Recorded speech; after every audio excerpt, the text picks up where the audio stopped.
E aí, pessoal, animados? Nessa unidade, eu vou apresentar para vocês as animações no mundo do cinema, falando um pouco sobre a jornada histórica e alguns filmes importantes que passaram pelas telonas. Essa longa trajetória se inicia lá no cinema mudo, com o lançamento do curta francês Fantasmagorie, que é um filme de 1908 e foi feito pelo Émile Cohl. Ele foi o primeiro desenho animado da história reproduzido em um projetor de cinema. A sua apresentação aconteceu em um teatro em Paris, que era transformado em cinema durante o período de férias e comportava cerca de 800 pessoas. E depois desse marco, inúmeros curtas invadiram as salas do cinema. A animação Little Nemo, do cartunista norte-americano Winsor McCay, surgiu em 1911. Ele também criou o curta Gert the Dinosaur, em 1914, que ficou famoso por ter um personagem principal de destaque. Era a dinossaura, e ela apresentava toda uma personalidade própria, sem falar que nesse curta apareciam pessoas reais na abertura e no encerramento do curta. Já a animação Bob Bumps at the Circus, de 1916, foi feita por Earl Herb, usando celulose, que é uma técnica que possibilita que as animações tenham camadas de maior profundidade, e ela foi muito usada pelos grandes estúdios de animação. Em 1914, Max Fleischer fez história criando a rotoscopia, que é uma técnica que permite que os animadores redesenhem por cima das filmagens de câmeras tradicionais, câmeras convencionais. Então, eles usavam imagens reais como base para as animações.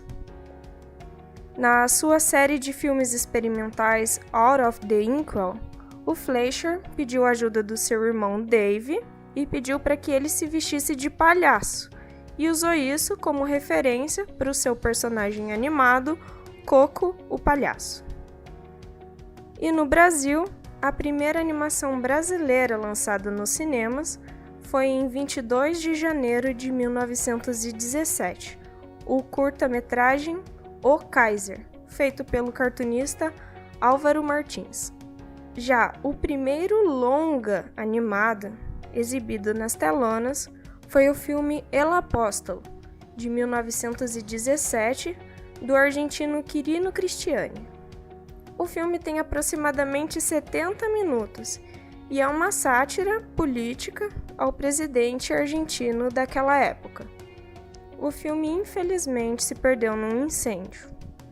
Já em 1919, quem conquistou as telonas foi o gato Félix, com o filme Feline Follies, que posteriormente se popularizou na televisão. A chamada Era de Ouro da animação se iniciou na década de 20 e dura até o início dos anos 60, e eu vou falar um pouquinho sobre ela. Em 1923, o Walt Disney abriu o seu estúdio juntamente com o seu irmão Roy Disney. E em 1928 surge um dos personagens mais marcantes da animação, o Mickey Mouse, com o filme Steamboat Willie, que foi o primeiro filme em animação a sincronizar imagem e som. Em 1932 foi lançado também pela Disney o Flowers and Trees, que fez história sendo o pioneiro na técnica de coloração Technicolor e sendo o primeiro curta da história da animação a receber um Oscar. Também na década de 30, os personagens começaram a se parecer um pouco mais com os seres humanos. Em 1933, surge um grande clássico da época, que é a série de filmes do personagem Willy Whopper, que era distribuídos pela Metro-Goldwyn-Mayer, que é o canal MGM. Ainda em 1933, os Fleischer Studios adaptaram os quadrinhos do Popeye para o cinema, e o personagem apareceu pela primeira vez num curta da Betty Boop. Nessa época, também surgiu o Pica-Pau, Tom e Jerry e Pernalonga, e não é à toa que é considerada a Era de Ouro, né? Ainda nessa década, surge a câmera multiplano dos estúdios Disney, que em vez de trabalhar o cenário num único plano numa ideia bidimensional, começou a trabalhar o cenário em várias camadas, permitindo com que a câmera se movesse através delas, o que criava uma ilusão de profundidade.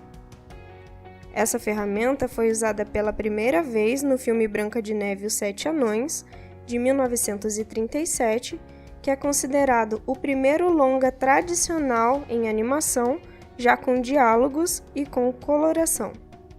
Em 1952, Norman McLaren lançou seu filme mais famoso, que é conhecido como Neighbors, na técnica de pixelation, e ele ganhou um Oscar com esse filme. Ele é considerado um dos pioneiros do mundo da animação, e começou seus experimentos desenhando nos seus próprios rolos de filme caseiro. No Brasil, o filme Sinfonia Amazônica é marcado como o primeiro longa-metragem de animação do Brasil e foi lançado em 1953. Ele foi animado inteiramente por Anélio Latini Filho, que dedicou cerca de 5 anos na adaptação de diversos relatos folclóricos da região norte do Brasil. E esse filme apresenta, então, 7 lendas da floresta amazônica. A Bela Adormecida, de 1959, ficou conhecida por ser a última película da Disney desenhada inteiramente à mão, porque em 1961, quando surge o filme 101 Dálmatas, eles começaram a usar as fotocópias, que é o uso de xerox. Em 1964, os estúdios da Hanna-Barbera passou a trabalhar tanto com celuloide quanto com a ajuda dos computadores, e chega então a era digital. Mas falando tanto de animação infantil assim, parece até que animação é coisa só para criança, mas não é só para criança não, viu? Tem muita animação adulta e de qualidade por aí. Em um em específico que marcou muito a década de 70 é o filme Fritz the Cat, que é um filme adulto de comédia que foi escrito e dirigido por Ralph Bakshi. Agora eu vou falar um pouquinho da produção japonesa. Como não tinha uma palavra em japonês que significasse animação, a partir da década de 50, a expressão anime, que é derivada da palavra em inglês animation, começou a ser usada. Mas a produção japonesa se difundiu para o mundo inteiro. Então, a partir da década de 80, a palavra anime se tornou sinônimo de toda animação que fosse japonesa. Em 15 de junho de 1985, surgiu o famosíssimo Estúdio Ghibli, fundado por Hayao Miyazaki e Isao Takahata, que tem aclamação mundial da crítica e do público, e eles criaram inúmeros clássicos de sucesso, como O Castelo no Céu, Meu Amigo Totoro, Os Serviços de Entrega da Kiki, A Princesa Mononoke, A Viagem de Chihiro, O Castelo Animado, Ponyo, O Conto da Princesa Kaguya e muitos outros. Já no Brasil, não podemos esquecer de falar das Aventuras da Turma da Mônica, que foi lançado em 1982. É o primeiro filme baseado na HQ da Turminha e foi criado e dirigido pelo cartunista Maurício de Souza.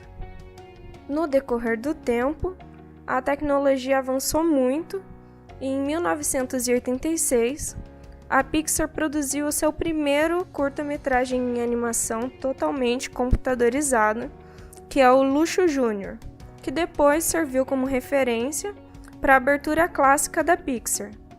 Depois disso, eles lançaram Teen Toy, em 1989, que foi o primeiro 3D a vencer a categoria de melhor curta-metragem animado. Toy Story, da Pixar, se tornou o primeiro longa completamente em 3D. Mas tem uma dura disputa aí por esse primeiro lugar. Dirigido por Clovis Vieira, o filme Cassiopeia foi a primeira animação 100% digital brasileira, e ela foi lançada só alguns meses depois de Toy Story, porque não tinha recurso para distribuição, mas ela começou a ser produzida na mesma época em que Toy Story, e por isso tem essa disputa.